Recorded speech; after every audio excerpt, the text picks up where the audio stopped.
In Primetime News this evening, face-to-face classes resume today. We have team coverage from several parishes. And later, Clarendon student barred from face-to-face classes because of his hair.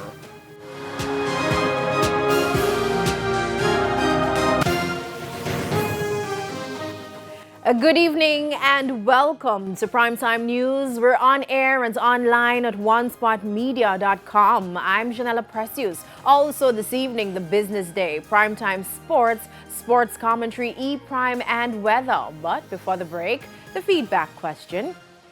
And this evening, we're asking, what was the first day of the full resumption of face-to-face classes like for your child? You can keep those comments coming, facebook.com/television Jamaica, and tweet us at televisionjam1.